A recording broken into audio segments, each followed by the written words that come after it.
কারণে আসছিলাম, পাইলে আর একটা চুমা দিতাম আমি। দিলীপ কুমার আগারওয়ালকে বহনকারী যে গাড়িটি সেটিকে চতুর্দিক দিয়ে ঘিরে ফেলেছে। এখানে যারা উত্তেজিত জনতা রয়েছেন তারাই মূলত ঘিরে ধরেছে।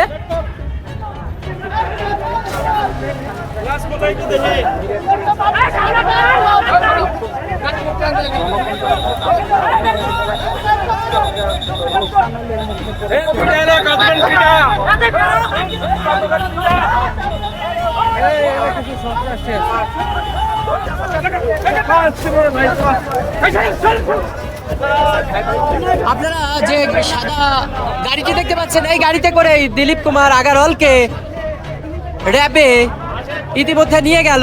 আমরা সেই দৃশ্য দেখতে পেয়েছি, অর্থাৎ হঠাৎ করেই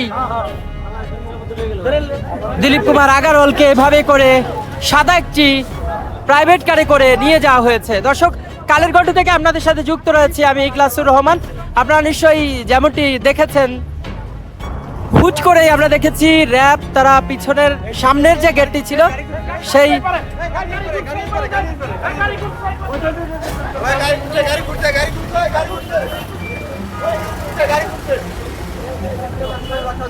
সামনে যে সাদা গাড়িটি দেখতে পাচ্ছেন, এই যে গাড়ি, এই গাড়ির মধ্যেই দিলীপ কুমার আগারওয়ালকে বহন করে নিয়ে যাওয়া হচ্ছে। আমরা সেই দৃশ্য দেখতে পাচ্ছি, অর্থাৎ র্যাবের একটি টিম এই যে গাড়িটি দেখতে পাচ্ছেন, স্মাগলার, স্বর্ণ চোরা কারবারি, হত্যা মামলার আসামি দিলীপ কুমার আগারওয়ালকে এই গাড়িতে করেই ইতিমধ্যে নেওয়া হচ্ছে। আমরা সেই দৃশ্য দেখতে পাচ্ছি।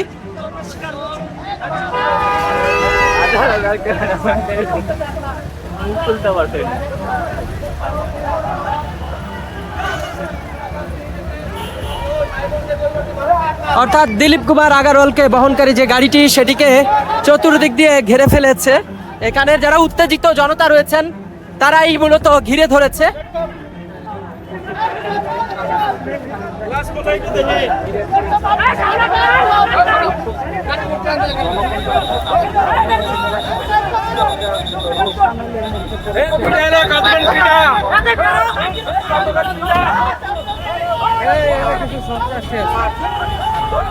সে একটা মানে কি বলবো, একটা চরম ধরনের বাটপাট চিটার।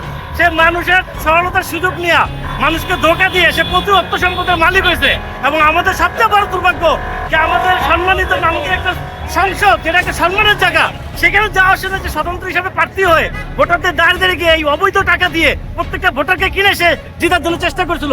তা আমরা এই সরকারের কাছে, এই অন্তর্বর্তীকালে সরকারের কাছে বিনীত আবেদন করতেছি, এইসব রাঘব বোয়াল চিটার বাটপাররা ভবিষ্যতে যেন কোনোদিন কোনো প্রকারের মানুষকে ঠকাতে না পারে এবং আমাদের দেশে যেন পূর্ণ জন্ম গ্রহণ করতে না পারে এবং তাদের জেনারেশন যেন কোনো প্রকার ক্ষমতা না যেতে পারে, এই জন্য বিনীত অনুরোধ জানাচ্ছি। এদের বিরুদ্ধে দৃষ্টান্তমূলক শাস্তি নিয়ে দেখিয়ে দেন জনগণকে যে এই কোনো অপরাধী আইনের ঊর্ধ্বে নয়।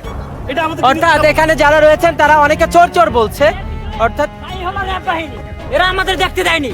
পাইলে একটা চুমা দিতাম শালারে, পাইলাম না ভাই। কি করতেন ভাই? আমার কাছে একটা 26,000 টাকা দিয়ে একটা নাকফুল বিক্রি করছে ডায়মন্ডের।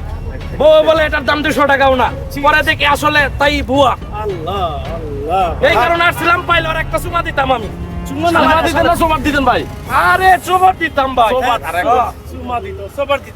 সুন্দর করে দিতাম ভাই। কি করবেন, কি করতেন আপনি বলেন, কি করলে খুশি হতেন? যদি তাকে পাইতাম ভালোভাবে, তাকে আমি থাপড়াইতাম কতক্ষণ, চুবার হইতো খালি, আর কোনো কিছু হইতো না। রাষ্ট্রে তো 25,000 কোটি টাকা মাইরা দিছে। ভাই কি আপনি বলেন, ভাই অভিযোগটা কি, অভিযোগটা বলেন। আমি একটা ডায়মন্ডের নাকফুল কিনছিলাম বউর জন্য, সেটা রাস্তায় দেখি 200 টাকা বিক্রি করে, আমার বউ যায় দেখে আসছে 200 টাকা করে, শালাই নিছে 26,000 টাকা আমার কাছে।